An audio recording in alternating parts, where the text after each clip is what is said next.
Բարի երեկո սիրելի հետևորդներ, հրապարակի խմբագրության պատշգամբում այսօր հյուրընկալել եմ իրավապաշտպան վավերագրական ֆիլմերի ռեժիսոր Հովհաննես Իշխանյանին։ Պարոն Իշխանյան, շնորհակալություն մեզ հյուրընկալվելու համար։ Սիրով։ Մեր զրույցը սկսենք շատ խորհրդանշական մի իրադարձությունից։ Ձեր ֆիլմը ներկայացված է Ոսկե Ծիրանում, ֆիլմում պատմում եք բռնագաղթի ենթարկված մարդկանց մասին, կարծես թե պատմական հետաքրքիր զուգադիպում, այո, կա։ Այ կխնդրեի 1-2 բառով ներկայացնել ֆիլմը ու ինչ զուգահեռներ կարող ենք տանել ցավոք սրտի 2020 թվականի պատերազմից հետո մեզ պատահած իրականության հետ։ Ֆիլմը նկարել եմ երիտասարդ ռեժիսոր Սուրեն Բելյանի հետ։ Ինքը ֆիլմում հետազոտում է հարցը, թե ինչ է նշանակում ադրբեջանցիներին բերել Հայաստանում բնակեցնել։ Նրա համար ոնց որ մի կողմից հետազոտումը արդյոք դա հնարավոր է, մյուս կողմից թե ինչ վտանգներ է մեզ սպասում, եթե դա տեղի ունենա։ Ու ֆիլմը ինքը այդ իր հետազոտության մեջ հանդիպում է մի քանի անգամ բռնագաղթած ընտանիքների։ Մի ընտանիքը Ջուլիետա Արուստամյանի ընտանիքն է, ով գիտարահար է,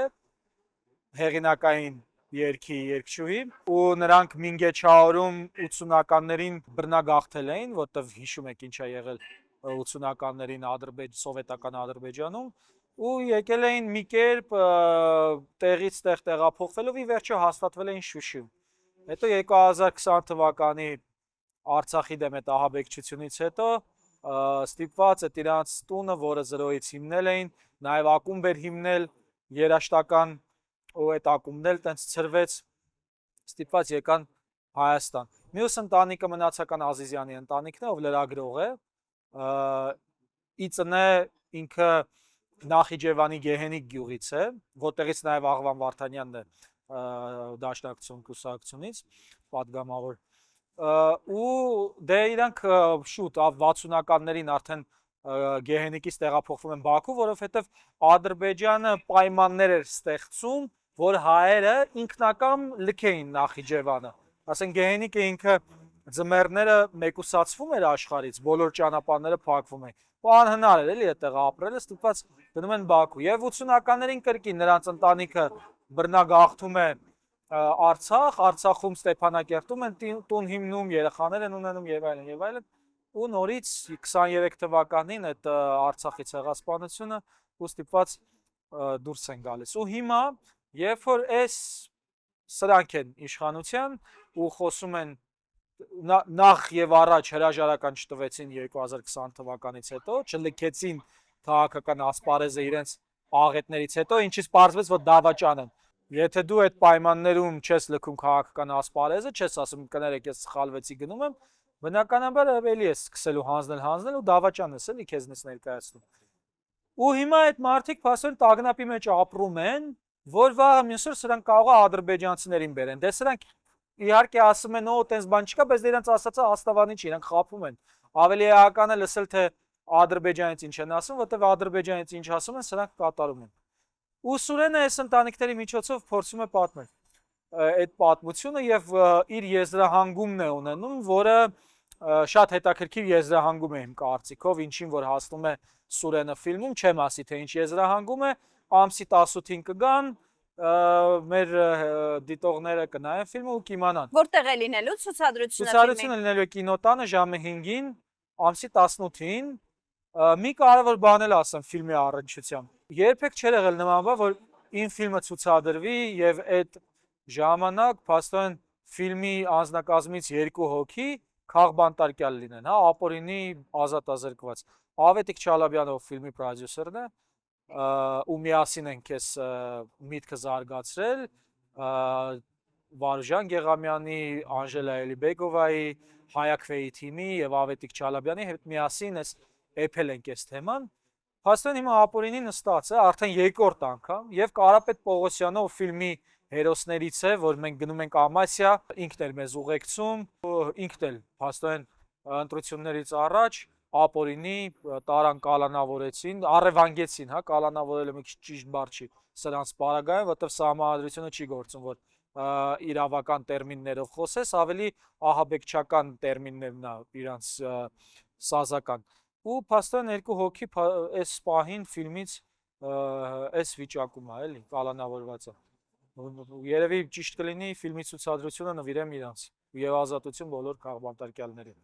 Դուք նշեցիք, որ այս իշխանությունները ադրբեջանցի փախստականների թեմային պատասխանում են, որ դա Ադրբեջանում ներքին հարց է, այսինքն ներքին հանրության համար, ներքին օրակարգեր սպասարկելու համար է, այնինչ Ադրբեջանի արտգործնախարարությունը այդ մասով հայտարարություններ է անում, միջազգային հանրության հետ են աշխատում այդ թեմայով, այո, եւ Ալիևի հայտարարությունները։ Շուշիում բան են, օկուպացիաց Շուշիում ֆորումներ են անում, ամեն անգամ Ալիևը ասում է, որ այդ ադրբեջանցի այդ Նախիջևանում բան արեցին, կոնֆերանս արեցին, չէ, գիտեք, Փաշինյանը նույն ադրբեջանցիներ 300,000 ադրբեջանցիներ բերելու, Արցախը հանձնելու նպատակի եֆրեյտորա, պրապորշիկա, այդ նպատակին ինքը ստեղ ծառայում է։ Հիմա եթե այդ նպատակի համար պետք է ստեղ խափեն ասեն, որ չեն բերելու, իրանք ասում են, դե մենակ ինքը չէ, այն Գայանե Աբրահամյան բան այդ, սաղ դրանով են զբաղված, հայերի գլխին փափուկ բարձ դնելով։ Իբր տես բան չկա, բայց դե ժողովուրդը շատ լավ գիտի, որ տես բան կա, ուղղակի ժողովրդի գլխին զենքը պահած լեգիտիմ չեն, անլեգալ իշխանություն են, ահաբեկչական մեթոդներով, մաֆիոզների խառնվածքով իշխանությունը զորով պահում են։ Իսկ ինչքան կկարողանան իշխանությունը այդպես զորով պահել այդ մաֆիոզների կեցվածքով։ Դե դա կախված է նրանից, թե ժողովուրդը երբ իշխանությունը կվերադարձնի իրեն եւ հնարավորություններ կան դա անելու ու ինչքան ավելի այդ սեղմվի այդ զսպանակը ճնշումների, պիտի սենց գմփա մի օր էլի այդ զսպանակը։ Իսկ ժողովուրդը ինչպես պետք է ինքնակազմակերպվի, ոնց եք պատկերացնում, որ ժողովուրդը պետք է վերադարձնի իշխանությունը։ Ինչպես է դա հնարավոր։ Նայեք, եղան ընտրություններ այս տարի, չէ։ Մենք բոլորս գիտենք, որ ընտրությունները կեղծվելու են, որ բնականաբար արդար չեն, քանի որ կեղծիքը սկսվել է նախընտրական process-ից առաջ, հա, ասենք այդ համայնքապետերին, քաղաքապետին ձերբակալելը, ասենք եկեղեցու հանդեպ այդ ահաբեկչությունը, վախի մթնոլորտ սփռելը, դեսուդեն ամենտեղ, կաշառքները, թոշակի բարձրացում, ապահովագրություն, արտաբյուջետային, ինչպես նաև այդ ահաբեկումները, թե եթե մեզ չընտրեք պատերազմա լինելու, կալանավորումը հիմնական ընդդիմադիր առաջնորդների, այսինքն անհավասար պայմանները, Արմեն Հովհաննիսյանի սպանությունը պաստառ պոկելու համար, իդեպ հիմա ոստիկանությունը այդ գործի քննությունը դադարեցրել է, իբր թե մեղադրյալ չեն գտել։ Պատկերացնում եք։ Իդեպ Արցախցի էր, այո, Արմեն Հովհաննիսյանը բռնագաղթված։ Կովսականում տուն ուներ եւ փաստորեն համ տունը խլեցին, համ կյանքը խլեցին։ Այսօր էլ իդեպ Արմեն Գրիգորյանի մահվան օրն է, որ դատանում։ Երեկ էլ Մանվել Գրիգորյանի 70-ամյակը պիտի լրանար։ Մանվել Գրիգորյանի ու մի խոսքով այս ամբողջ ընտրակեղծարարությունները, որ տեղի են ունենում, եկավ հասավ նրան, որ ընտրակեղծարարությունը տեղի ունեցավ նաև ընտրությունից անմիջապես քվեարկության օրը, այդ զինվորների թեման, գաղտնի ցուցակները, ժամը 2-ին ինքնահռչակը, որ դուրս եկավ ասեց, որ մենք հաղթել ենք, ԲՀԿ-ի ձայների բանը ջնջումը տեղամասերի։ Մի խոսքով ասես, մի հատ կեղծիքի սենց կանալիզացիա է, էլի իրանից ներկայացնում, սենց որտեղ կպնում ես, սենց հոտ է գալիս։ Բայց այդ հնարավորությունը, որ ժողովուրդը պետք է իշխանությունը վերադարձներ, այդ հնարավորությունը չի օգտագործվել, որովհետև չի կազմակերպվել այն սկզբից ժողովրդի իշխանությունը վերադարձնելու process։ Կազմակերպվել է, հա կրելու ենք, հաղթելու ենք, բան արդար ընտրություն է, կասկած չկա, չգիտեմ, ընդ սոցհարցումներն են ցույց տալիս, են անում, են անում, այսինքն մի տեսակ պատկերացում չի եղել, որ այստեղ խնդիր կա ահաբեկիչների հետ ընտրության գնալու եւ ընտրությունը ընդհանրապես մեթոդն է, որը պետք է օգտագործես, որ հանրային դժգոհությունը գեներացնելու համար։ Այո, որպեսզի կարողանաս գտնես այն երևակայական եւ ճկուն մեթոդները, որը կվերադարձնես իշխանությունը։ Հիմա երբ որ այդ process-ը չի կատարվել, ու այդ process-ը չկատարված պայմաններում, ոնց որ գիտեք ոնց, այ որ կայծ քարը խփում ես, ասենք մի չգիտեմ, այնքան ես խփում, մինչև գա։ Մի հատ խփելուց չի գալիս, չէ՞ այդ։ Այնքան ես անում, մինչև տաքանում ու գալիս է։ Խնդրեմ, տեսեք Նիկոլ Փաշինյանին ծառացրել 30 տարվա մեջ անելով եկան, փոփոխելով, ռիբրենդինգով, խափելով, բոլորիս ու ի վերջո բանը այդ process-ը քայլելով եկան, գեներացրեցին, բայց ինչի հիման վրա էր։ Ինչի հիման վրա։ Նրա հիման վրա էր, որ Սերժ Սարգսյանը խոստացել էր, որ չի գնալու երրորդ ժամկետին սահմանադրությունը փոխելուց հետո եւ այդ խոստումը ինքը չկատարեց։ Եթե մենք հիշենք, այն անգլերեն ասում են trigger, այն հրիչը, հա, խթանը դա է եղել Սերժ Սարգսյանի խոստումը չկատարելը։ 15 թվականի սահմանադրական փոփոխությունները չէին խթանը։ Չէ, այնտեղ որևէ բան չգեներացվեց։ Այո, եղան բողոքներ, համաձայն չենք հիմնականում անհետաքրքիր բաների շուրջ, այնտեղ ամուսնությունների հետ կապված, ավելի շատ Հայաստանի քաղաքացիները քննարկում էին, որ այս սահմանադրությունը կարող է նույնասեռ ամուսնությունները օրինականացնի բանը, բայց չէին քննարկում, որ այդ սահմանադրությունը միահեծան իշխանություն է ստեղծում, որ անկախ մարմինները դառնում են մի կուսակցության ենթակայության տակ, դատարանները դառնում են մի կուսակցության ենթակայության տակ, հեռուստատեսության եւ ռադիոյի հանձնաժողովը, հանրային հեռարձակողի խորհուրդ, մարդու իրավունքների պաշտպանություն, դատախազություն, քննչական կոմիտե, այս ամբողջը դառնում է ասենց միահեծան իշխանության մի հատ։ Միգուցե նույնասեռ ամուսնությունների հարցը ներառելը հենց այդ օրակարգն էլ հետապնդում է։ Չգիտեմ, կարող է, որպեսզի ուշադրությունը, քանի որ հայերը հայտնի են իրենց էմոցիոնալ խառնվածքով։ Բոլորն են հայտնի իրենց էմոցիոնալ խառնվածքով, բոլոր ազգերի մեջ այդ էմոցիաները կան, քաղաքական գործիչների հմտությունն էլ այդ էմոցիաների կառավարումն է իշահ իրանց խաղի նպատակների։ Նիկոլ Փաշինյանը կարողանում է շատ հմուտ ձևով կառավարել հայ հանրության էմոցիաները։ Եթե կարողացավ Արցախը հանձնի ու դրա վրա շարունակեց իր դավաճանությունը, այդ բնականաբար փաստացի այդ հասարակագիտական այդ ամբողջի կառավարման եւ ամբողջից հրման հմտություններն են, որը դե պարզա որ իրականացվել է։ Հիմա վերադառնալով այդ բանին, սահմանադրությանը, բայց ի վերջո այդ փոփոխությունները երբ որ լինում էին, Սերժ Սարգսյանի թիմը եւ Սերժ Սարգսյանը ասում էր, սա նրա համար չի, որ ես շարունակեմ կառավարել, հա, ես գնալու եմ, հեռանալու եմ։ Հետո եկավ պահ, որ պարզվեց, որ ոչ, չի հեռանալու, եւ դա ժողովուրդը ընդունեց որպես բան, խափում են։ Ու դրանից օգտվեց այդ շարժումներից ամենատաղանդավորը, դարձավ այդ բան Քայլ արա Մերժի Սերժին, հիշում եք Էդմոն Մարուկյանը ասում էր երրորդ ձև կա, բան կա, մի խոսքով։ Այդտենց շարժումները կպաներ, բայց այդ արտահայտության այդ պայմանավորվածությունը խախտելը դարձավ այդ տրիգերը։ Հիմա նայեք, այստեղ հակառակ process-ն է։ Նիկոլ Փաշինյանը այս տարիների ընթացքում շատ ավելի վատ ձևով է խաբել հայ ժողովրդին, քան Սերժ Սարգսյանի այդ մի արտահայտությունը, որ ես երրորդ ժամկետ չեմ գնալու։ Ու շատ ավելի ցավոտ։ Շատ ավելի ցավոտ, ցեղասպանության մակարդակի է։ Լավ, ո՞րն է Նիկոլ Փաշինյանի ֆենոմենը։ Բացի մանիպուլյացիան հանրության զգացմունքների հետ։ հետ։ Դա նախկինների թեման է, այսինքն ինքը գտնում է ավելի, ինքը կարողանում է ավելի լավ հրեշացնի ու այս կողմում էլ երևակայության պակասը դրա այդ ճեղքելու ինձ թվում է նվազա, որ ոնց անես, որ այդ Նիկոլ Փաշինյանի ատելության խոսքը չիրականանա համախմբման համար։ Գիտեք ինչ կա, նայեք, օրինակ շատ հարցերում, երբ որ ես նայում եմ Նիկոլ Փաշինյանը դարձել է ընդհանուր թշնամի, մեզ բոլորիս համախմբելա, բայց շատ հարցերում ընենց տարաձայնություններ կան։ Մի պարզ բան ասեմ, օրինակ ես Վարդավառը, չէ, որ տեղի ունեցավ, բանը, հասկանալի է, Փաշինյանին իրանց ձևով են անում եւ այլն եւ այլն, բայց երբ մարդկանց քննադատում են իրանց անձնական ազատությունները ի ցույց դնելու համար, դա ու քննադատում են, փնովում են, դա իմ գաղափարը չի։ Մենք ես այդ մարդկանց հետ ընդդեմ Նիկոլ Փաշինյանի եմ հանուն Արցախի, բայց երբ որ իրանք գան իշխանության ու սկսեն ճնշել այդ մարդու անձնական ազատությունները, մենք ենք դառնալու հակառակորդներ։ Ու շատ հարցերում, ըստեղ նույնիսկ ես եմ ինձ հարցեր տալիս։ Այմարդ, ես այս դավաճանների դեմ պայքարում եմ, բայց մեր պայքարի գաղափարական հենքը արդյոք նույնն է։ Ու ես գտնում եմ, որ հիմա երբ որ թե նախկին գաղափարախոսությունը իմաստը, որը հենված էր Արցախի վրա, հա, թե հիմիկվանը, որը հիմնված էր անձնական ազատությունների եւ երջանկության վրա,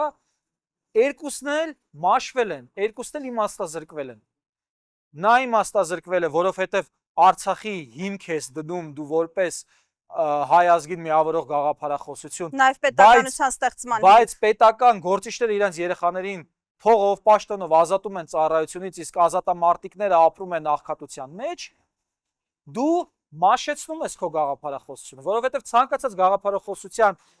բան են յուղը, որ սենց իրան փայլը պահում է, չի ժանգոտում, արդարությունն է։ Դու այդտեղ մաշեցնում ես այդ արդարության սկզբունքը։ Հիմա նույնը սրանք են։ Սրանք մաշեցրեցին ողջ ժողովրդավարության, մարդու իրավունքների,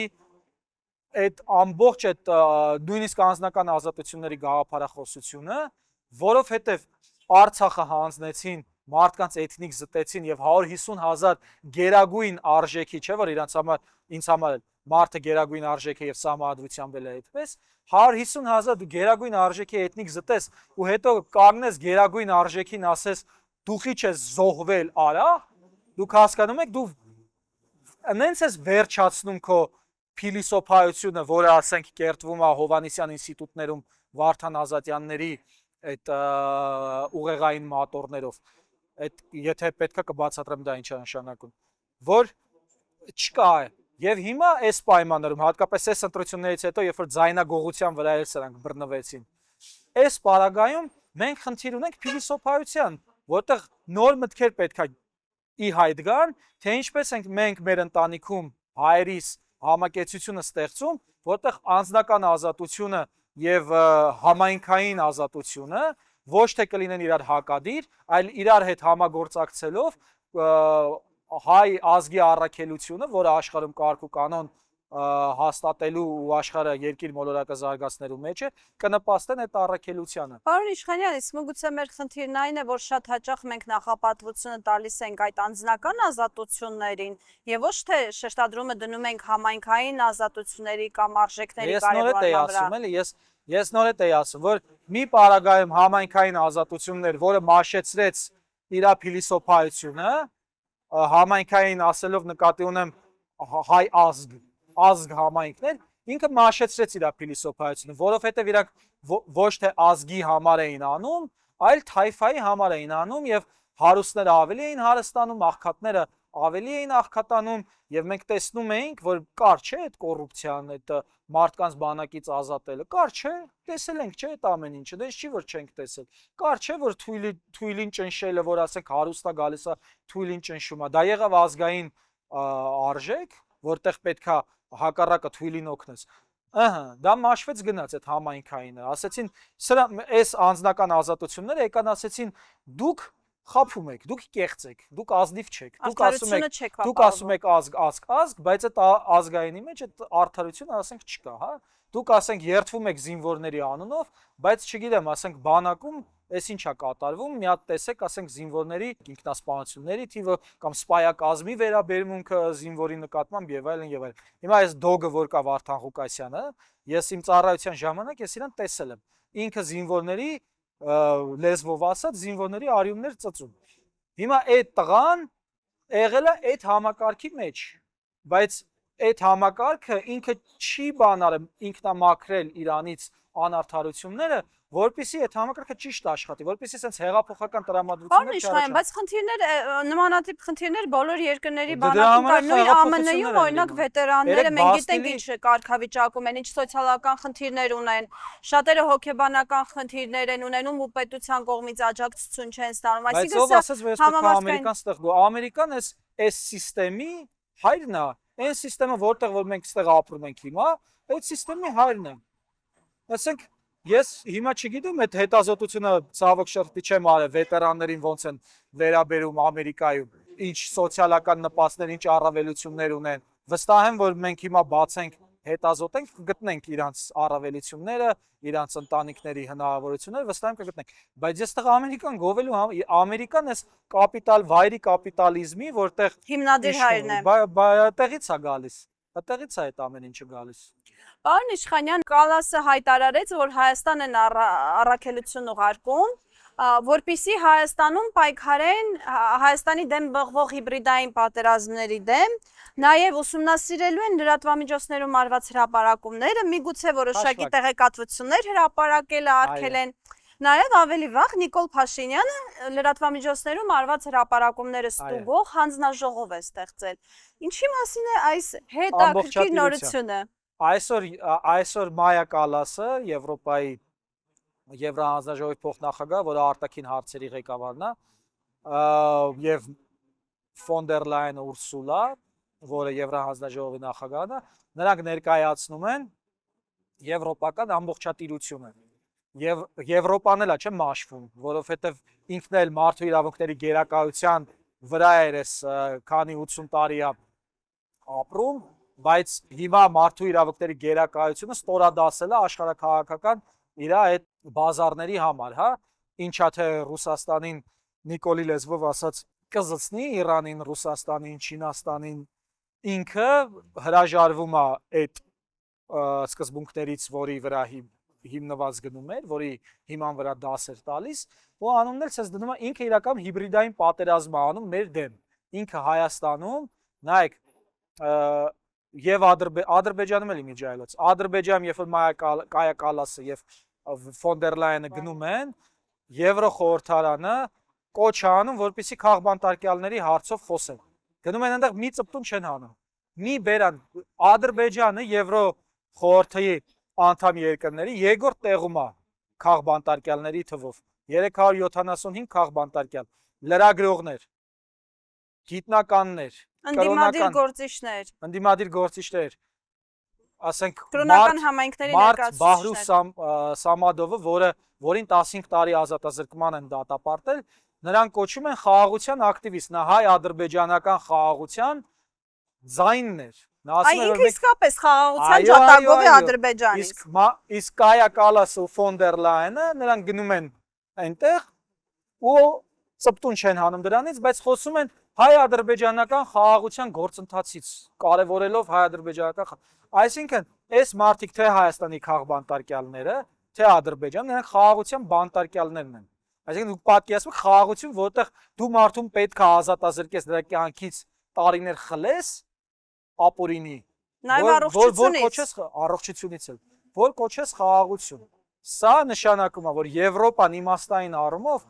պրծած է ու մի փիլիսոփական Հանա Արենտը, ով հրյա փիլիսոփա էր եւ այս հարցերին էր անդրադառնում, նրա հետևությունը այն էր, երբ որ այդ Էյխմանի դատավարություն կա, որ Արգենտինայից այդ ֆաշիստին բերում են որ դատեն, որ Երկրորդ համաշխարհային պատերազմից հետո դատավարությունները այնուամենայնիվ ոչ թե արդարության դատավարություններ էին, այլ հաղթածի դատավարություններ, որովհետև Էյքմանին բերել է Արգենտինայից դեպի Իսրայել, որպեսզի այդ դատավարությունը անեն ու սենց աշխարհին համախմբեն հոլոքոստի դեմ այդ մեկ մարդով, ցույց էր տալիս, որ այս մարդու դատավարության կոմպոնենտները արդարադատության հետ այդքան էլ նմանություններ չունեն։ Եվ այո, ըստեղ ինքը խնդիրը այն էր երկրորդ համաշխարհային պատերազմից հետո արդարադատության, որ արդարության հիմքով չէր, այլ հաղթածների հիմքով էր։ Իսկ դրանք տարբեր բաներ են։ Այո, եւ իմ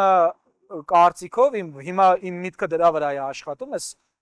ժամանակներում, թե մարդու իրավունքների գերակայությունից այս աշխարհակարգից հետո ինչպիսի աշխարհակարգ պետքա ձևավորվի, եւ դա հենց այդ է, որ մարդու իրավունքների գերակայությունը բարձրանա դեպի արդարության գերակայությունը, հա, որտեղ նայեք հիմա Ռուսաստան, Արևմուտք, Չինաստան, Իրան, չգիտեմ, Իսրայել, այս Ադրբեջան, Հայաստան, Թուրքիա, այս գլոբալ պատերազմների մեջ, երբ որ հաղթանակը պետքա լինի, ինչ որ կողմի, նախ եթե Եվրոպան լինի հաղթողը, մոռացեք արդարության մասին, այսինքն Եվրոպա ասելով նկատի ունենանք նաև Իսրայելը, Ամերիկան, արդարության մասին պետք է մոռանալ, որովհետև նրանց վարած պատերազմները արդար չեն։ Իսրայելը ցեղասպանություն է իրագործում Պաղեստինում, արդար չի։ Իսրայելը Հայաստանի ցեղասպանության փաստը օգտագործում է առևտրաշրջանառային հարաբերությունների համար։ Բայց հա, այդպես ձեռ է տալիս, բայց սա հարցի մյուս կողմն է։ Հիմա այս ինչ որ ես փորձում եմ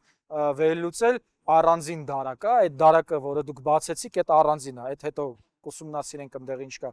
Հա, Իսրայելը ցեղասպանություն է անում պաղեստինցիների հանդեպ, Իսրայելը միջազգային իրավունքը խախտելով սպանում են ընդ Իրանի ռազմաքաղաքական ղեկավարությանը, Ամերիկան նույնպես 165 աղջկա են, հա, երեխա աղջկա են սպանում իրենց այդ շահերի համար, ռազմաքաղաքական ղեկավարությունն են վերացնում ու այս տրամաբանության մեջ նաև գալով Եվրոպան էլ մեր հանդեպ, Արցախի հանդեպ է կորցրել արդարությունը, որտեվ եթե Եվրոպա էր պետքա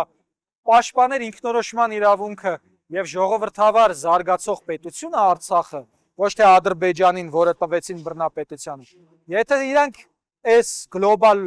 հակամարտության մեջ հաղթեցին, պարտվելու է արդարությունը։ Եվ թե ինչ աշխարհակարգ է ձևավորվելու, սարսափելի է։ Դա նույն բանն է, ոնց որ Հիտլերը հաղթեր երկրորդ համաշխարհային պատերազմում։ Այս սարսափն է, որ հիմիկվա Եվրոպան հաղթ։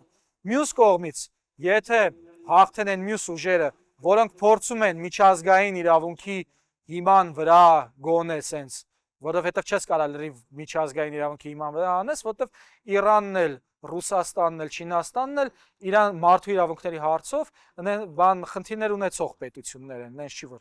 բան են, էլի, հա, բայց այնուամենայնիվ այս գլոբալ հակամարտությունների մեջ փորձում են այդ արդարության ճանապարհը գտնել։ Օրինակ տեսեք, Ռուսաստանը երբ որ հայտարարեց Ուկրաինայի դեմ մղվող այդ օպերացիան, ինքը հայտարարեց, ինքը դուրս եկավ Վլադիմիր Պուտինը նստեց, խոսեց, հետո այդ գործողությունը եղավ։ Ադրբեջանը կորոնավիրուսի ժամանակ անսպասելի հարձակվեց գիշերվա մեջ, ոչ մեկս չիմացանք այդ ոնց, ինչի։ Էս էլա չէ պատերազմական այդ կանոնների պահպանման հարցն է, որտեղ դու հարգում ես կանոնը։ Բովանդակության մասին է։ Բովանդակության, որտեղ դու պահա։ Հիմա հարցը հետեւյալն է, թե այս բևերը հաղթեց վատա, արևմտյան բևերը, որտեղ ինքը ցույց է տալիս, որ ինքը ոչ պահում է իր կանոնները, ոչ էլ հաղթելու դեպքում կպահի այդ արիստոտելյան արդարության ճշմարտությունը, որ թույլին չեն ճնշում եւ կանոնները պահում են, իսկ մյուս բևերի հետ կապված հարց է, թե արդյոք իրանք դատավարությունները ոնց կիրականացնեն, էլի պարտվածների։ Բայց մի բան փաստ է, որ այս պատերազմների մեջ գլոբալ հայերը ունեն իրենց հիմնական առաքելությունը, որովհետև հայերից սկսվեց այս գլոբալ խնդիրը, հիշում եք, Արցախից ի վերջո սկսվեց։ Այսինքն Նիկոլ Փաշինյանից, եթե ավելի հստակ լինենք։ Այո, այն որ աշխարհում եւ որ Մակրոնը Դավոսում այս տարվա փետրվարին ասաց, որ այլևս չի գործում կարգ ու կանոնը եւ ուժի իրավունքն է գործում, դա ինչից եղավ։ Դա նրանից եղավ, որ Արցախին մատաղ արեցին եւ բաները մարդու իրավունքների պաշտպանները, որովհետև Արցախը հենց այն համակարգներ, որը հիմնվում էր կանոնի վրա, միջազգային իրավունքի վրա, ազգերի ինքնորոշման սկզբունքի վրա, ասում էր ախպեր, ես ընդունում եմ ձեր խաղի կանոնները, ես գնում եմ դեպի ժողովրդավարություն։ Վեկտորս դա է։ Ադրբեջանը հակառակը, ասում էր ես դիկտատուրա եմ դառնում, սաղին են Աքրամ Այլիսլին նստեցրեք, բանին, թալիշներին սպանեք կամ ռազմաճակատ փոքրամասնություններին էին ուղարկում առաջինից, հա, բան արեք, մի խոսքով բնաջնջեք են Հայաստանի վրա առանց պատերազմը հայտարարելու գնացեք ագրեսիայով կոտորեք բանալ։ Միջազգային կոնվենցիաներով արգելված զինամթեր կիրառեք։ Այո, շատ կարևոր, այո, կասետային ռումբերը չմոռանանք, հետո ֆոսֆորային իսրայելական լորա ռումբերը։ Այո, շատ կարևոր բաներ եք հիշեցնում։ Ու այդ ամեն ինչը արեց, վերջում ինչ արեց Ալիևը։ Բերեց էս բռուզգ դրեց, ասաց էսա ճիշտ է։ Դրանով մեզ սպառնում է ամեն օր։ Ամբողջ աշխարհին է դա սպառնում։ Ամբողջ աշխարհին դա սպառնում է, որ ընկեր ջան, մենք հարաբերվելու ենք իրար հետ Սիլլայի մեթոդով։ Ինչ քրիստոնեական արժեք, ինչ մարդու իրավունքների արժեք, ինչ բան միջազգային պայմանագրեր, կոնվենցիա։ Ես իմ բիլակը ավելի ուժեղ է, կա Սիլլեմ քեզ կընկնես։ Պարոն Իշխանյան, Եվրոպան ու Արևմուտքը ընդհանուր առմամբ Հիտլեր մեծացնելու փորձ ցավոք սրտի ունեն, ինչը տեսնում ենք հիմա նաև Ալիևի Հիտլեր մեծացնելու փորձ, որովհետև Հիտլերին Հիտլեր սարքեցին իրենք, այո։ Եվ հիմա դա տեսնում ենք տարածաշրջանային առումով Իլհամ Ալիևի տեսքով, ում հայտարարում են կարևորագույն գործընկեր, ում ցեղասպանության ու պատերազմական հանցագործությունների վրա փաստացի աչք են փակում, բայց դուք շատ հետաքրքիր միտք ասացիք, որ ավելի շատ հաղթողի դատավարություն է, քան թե արդարության։ Օրինակ շատերն ասում են, որ Նիկոլ Փաշինյանն ու իր քաղաքական թիմը պետք է պատասխանատվության ենթարկվեն եւ դատարանի առաջ կանգնեն։ Այս պարագայում Նիկոլ Փաշինյանի դատավարությունը ըստ ձեզ պետք է լինի հաղթողի տրամաբանությամբ, թե արդարության տեսանկյունից, որովհետև կարծես թե շատերի համար արդարության տեսանկյունից դատավարությունը ենթադրում է շատ ավելի մեղմ պատիժ, քան այն, ինչ կատարվել է Նիկոլ Փաշինյանի քաղաքական որոշումների արդյունքում։ Նայեք, երբ որ Նիկոլ Փաշինյանը իշխանությունը զավթեց, նա սկսեց դատավարությունների շարք, որը կապ չուներ իրավական պետության հետ, այլ կապ ուներ բանի, այդ իրանց վրեժների եւ այլն։ Հիմա շարունակվում է այդ շարքը։ Ռոբերտ Քոչարյանի բանը, Յուրի Խաչատուրովի եւ հետո ովքեր որ չէին ենթարկվում, օրինակ դատավոր Ալեքսանդր Ազարյանը, Դավիթ Գրիգորյանը սկսեցին շինծու գործեր սարքել իրանց դեմ։ Եվ մենք մտանք մի հատ սև անցքի մեջ, որը մեզ մինչև հիմա տանում է Արցախի կորստով եւ այլն եւ այլն։ Եթե մենք ուզում ենք իրավական պետություն, Նիկոլ Փաշինյանը, դուք ասացիք նրա հանցագործությունը, Բրեյվիկին հիշում եք, Բրեյվիկը։ Նա 70-ից ավելի երիտասարդներ սենց մենակով գրծնելով գնաց Նորվեգիայում։ Ճամբարում, Հա, նրան ու այդ ժամանակ Նորվեգիան փաստացի կանգնեց մարտահրավերի առաջ, իրավական, թե մենք գնում ենք իրավական տեսակետից եւ տալիս ենք Բրեյվիկին այն արժանի պատիժը, որին իրան հասնում է, թե այս նրա հանցագործությանը գնահատական ենք տալիս ու փորձում ենք, չգիտեմ, ինչ-որ այլ թուրքական մեթոդով անել, հա, չգիտեմ, այն Midnight Express կինոն կա, եթե տեսել եք, այդ մեթոդով անել։ Նորվեգիան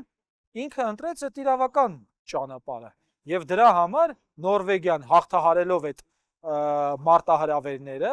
արդարության, իրավականության, հիմա նորմալ երկիր է, նայեք ինչ լավ խաղում է աշխարհի առաջնությունում, բանը, Հալանդով, բանով։ Նույնը մեզ է պետք լինելու։ Նիկոլ Փաշինյանը իր հանցագործությունները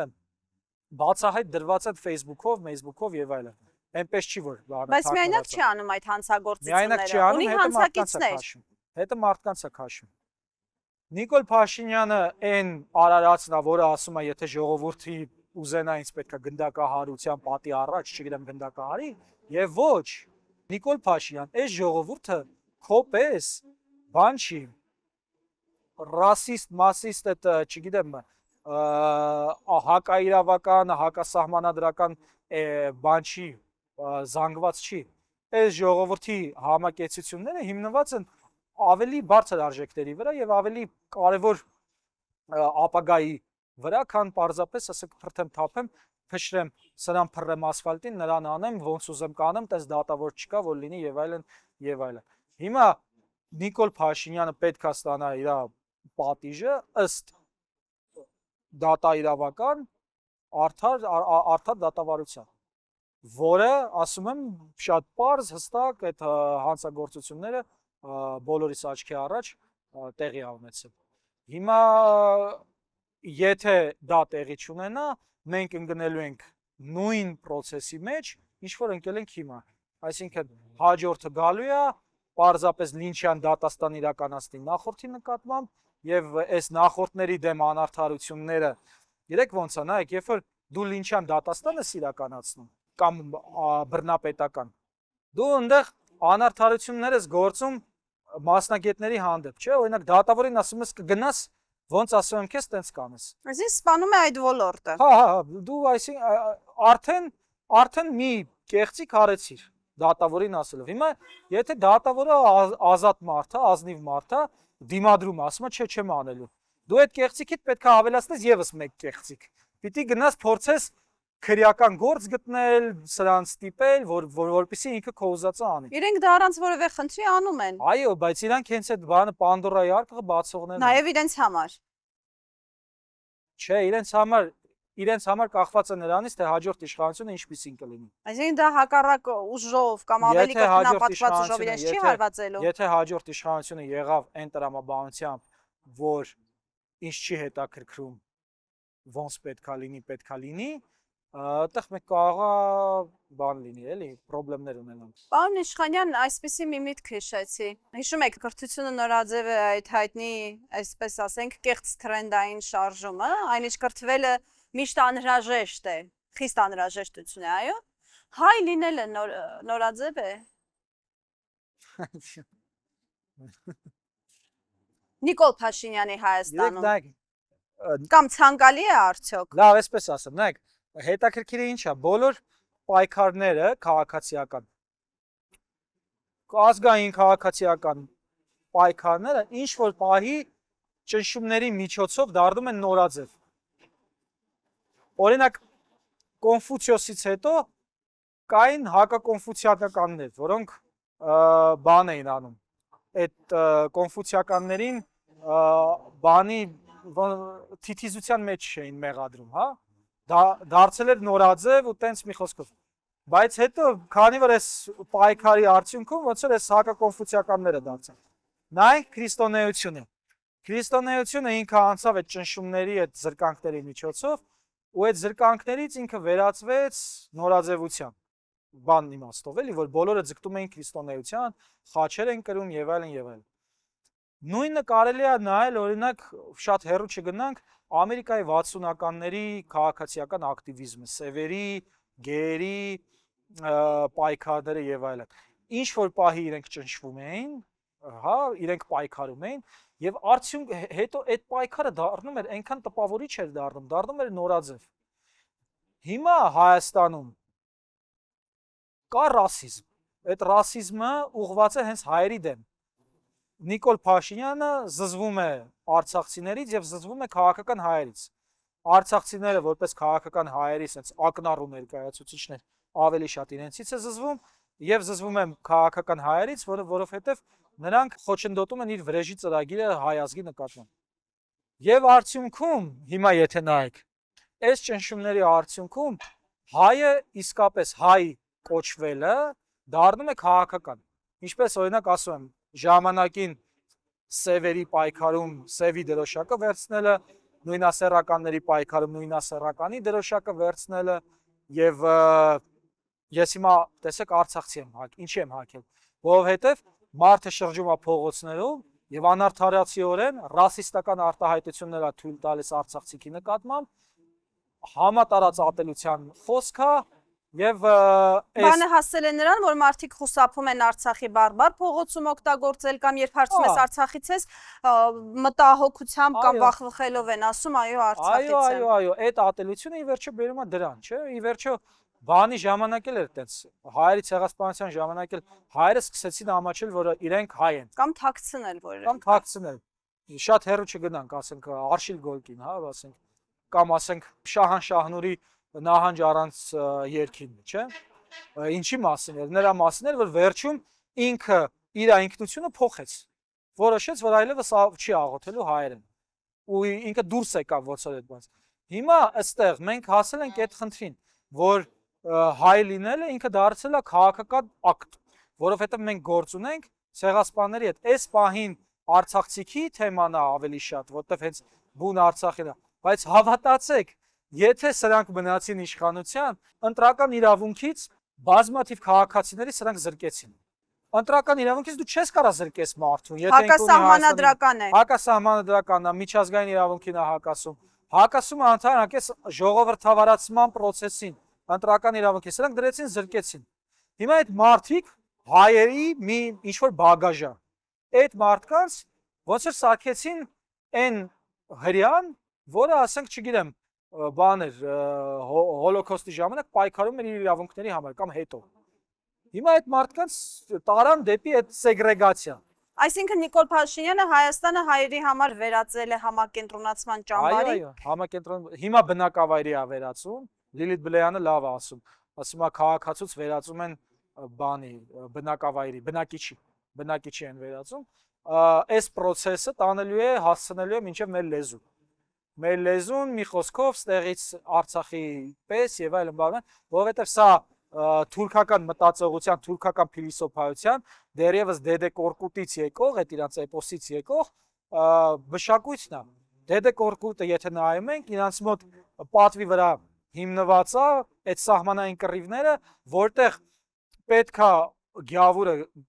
այսինքն հայերը գլուխը փրթես, ջահելը պիտի փրթի գլուխը, որպեսզի մեծերի հետ սեղան նստի։ Եվ ամբողջ իրանց այդ նարատիվը ոգևորության գնացի գլուխը կտրեցի, իրանց եկեղեցին սարքեցի մզկիթ, սա Սա հիմնված է իրենց էպոսի վրա, Դեդե Կորկուտի։ Եվ այս պայմաններում Նիկոլ Փաշինյանը այդ ոնց որ է Դեդե Կորկուտի մասնիկն է նաև, կատարողներից է դրա։ Հիմա մենք նաև, բայց որpիսի մենք դա չհասկանանք, մենք ունենք օրինակ Գայանե Աբրահամյաններ եւ մնացած ինչ-որ տենց մարդիկ, որոնք պետքա մեր գլխին փափուկ բարձ դնեն, ու ասեն դե չէ գիտես ինչ կա, այդ տապորով որ քեզ սպանում են, դու այդքան էլ չես մեռնում, էլի, ասեցի շո բան է։ Չնայած այդ իրանց էլ է հասնելու, բայց մենք Գայանե Աբրահամյաններից էլ ենք պաշտպանելու, թող իրանք հանգիստ լինեն, որ հենց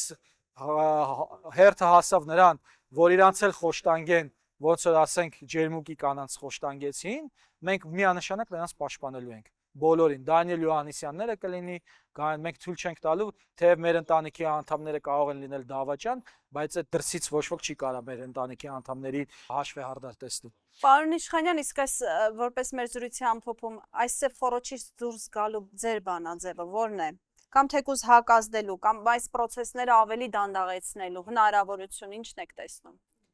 Իմ պատկերացմամբ հայերը պետք է իրենց առաքելությունը ընկալեն որպես ոչ թե մուրացկաններ աշխարհի, այլ այն ինչ որ կատարվեց մեզ հետ Արցախում, մեզ տվել է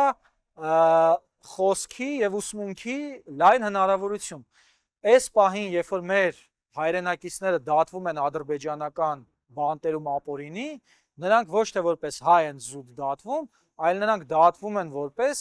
ժողովրդավարության պաշտպաններ եւ աշխարհի կարգ ու կանոնի պաշտպաններ։ Բացատրեցի, չէ՞, ինչի, որտեղ Արցախը այդ մոդելն էր։ Եվ ստեղից ելնելով, քանի որ հայերը կրում են այդ զրկանքները այդ արժեքների համար, մենք էլ այդ արժեքները տարածողներն ենք։ Եվ երբ որ Էմանուել Մակրոնը գալիս է Հայաստան, ու ինչ որ հայ աղջիկ վազում է մոտը, որպեսի գիրքը ստորագրի, ես պարզապես այդ հայ աղջկան կասեի, որ կներես, բայց Էմանուել Մակրոնը պետքա վազի քեզ մոտ եւ խնդրի, որ դու իր ստորագրությունը տաս, որովհետեւ դու ես այսօր զրկանքներ կրում Էմանուել Մակրոնի արժեքների համար։ Երեք Բաստիլի գրավման օրներ, չէ՞, այդ եղբայրություն, հավասարություն, Բայց միայն ֆրանսիացիներին է վերաբերվում այդ երեք սկզբունքները։ Օրինակ ֆրանսիացիները Միսակ Մանուշյանին եւ Մելինե Մանուշյանին վերահողարկավորեցին Պանթեոն։ Նրանք ովքեր էին։ Ֆաշիզմի դեմ պայքարողներ էին, չէ՞։ Ցեղասպանությունից փրկված որբեր, որոնք գնացել Ֆրանսիայում տեղ են գտել ու սկսել են հետո միացել են այդ ֆաշիզմի դեմ պայքարին։ Հիմա նրանք պաշտպանում են Հայաստանում ինչ-որ մեկին, ով հանձնել է Արցախը ֆաշիզմին։ Եվ ինքը տեղով ֆաշիստ է, հասկանում եք։ Սրանը տարել են այնտեղ Մանուշյանի առաջ խոնարհվի։ Մանուշյանը ուր սա ուր։ Հիմա իմիջիալոց Մելինե Մանուշյանը, որ դաս էր տալիս այս արտասահմանյան գրականության ամբիոնում, Զապել Եսայանի ստեղծած ամբիոնում։ Փակեցին, որ Անուշ Սեթրակյանին հեռացնեն աշխատանքից ամբիոնի վարիչին։ Հիմա ինչ եմ ասում։ Այդ պարագայում այս մեր այդ հայ աղջիկները գեղեցկադեմ եւ խելացի,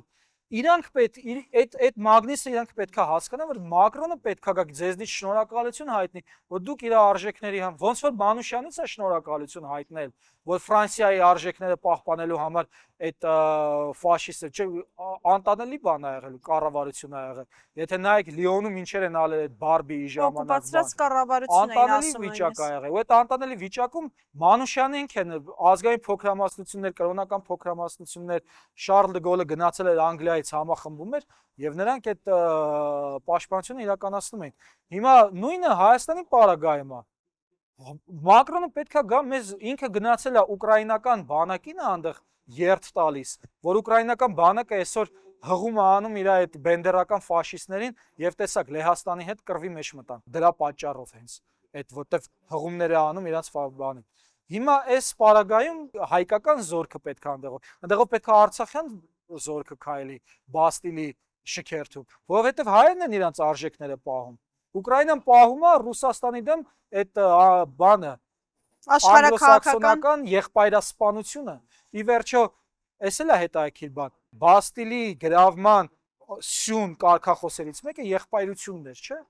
Եղբայրությունը հիմա եղբայրական ազգը, որը նույնիսկ մի ազգ էր, լարել են իրար դեմ անգլոսաքսոնները։ Չէ՞, Ամերիկայից սկսվեց այս խնդրեմը, բունավոր հեղափոխությունների եւ բան։ Հիմա մորթում են իրար, որովհետեւ գժտեցրել են այս երկու եղբայրներին։ Հիմա այս եղբայրներին գժտեցնող ու Ֆրանսիան է, որ ասեք այս ամբողջ իր ընթացքում Անգլիայի դիմադրողականությունն էր ապահովում Եվրոպայում, բերել է այդ եղբայրասպաններին բան անում, քայլացնում է իր մոտ։ Եվ վերադառնալով թե ինչպես այս բանից դուրս գանք, այստեղ հետեւյալն է հարցը, որ այո, հայերս պետք է մեզ ընդունենք որպես այն ռազմավարները, որոնք աշխարհում կարգ ու կանոնի հաստատման համար առաքելություն ունեն եւ աշխարհի զարգացման համար։ Եվ իդեպ այդտեղ կարևոր է եւ համայնքային ազատությունը եւ անձնական ազատությունը։ Եվ անձնական ազատության պարագայում համայնքը ավելի զորավոր է։ Կարգ ու կանոնի հաստատումը սկսենք մեր տան ներսից, ինչպես ասում են։ Հա, տենց էլ են ասել, մինչև սենյակը չհավաքես, քանի դեռ քո սենյակը չես հավաքել, մի բան արա, ճիշտ է, հա։ Այսինքն, իսկ եթե այդ սենյակը հավաքելու մասին խոսենք, այդտեղ նույնիսկ ասենք առողջության հետ խմելը, ծխելը, այդ, չգիտեմ, ներվայնանալը, նեղանալը, մեծամտությունը, եսասիրությունը, այս ամբողջ այդ մի սենյակն է, որտեղ դու պետք է մի հատ այդտեղ հավաքես քեզ, որ հետո նոր դուրս գաս կռիվ անելու կամ կռիվ անելու ընթացքում այդ քո սենյակը ինքնըստինքյան հավաքվում։ Ինչպես Միքայել Սրբազանն էր ասում, մեր հանրության մեծ մասը առողջանալու երկար ճանապարհ ունի անցնելու։ Հա։ Պարոն Իշխանյան, շնորհակալ եմ հետաքրքիր զրույցի համար։ Հարգելի հետևորդներ, այսօր Հրապարակ TV-ի պատշգամբում հյուրընկալել էի վավերագրական ֆիլմերի ռեժիսոր, իրավապաշտպան Հովհաննես Իշխանյանին։ Հաջողություն։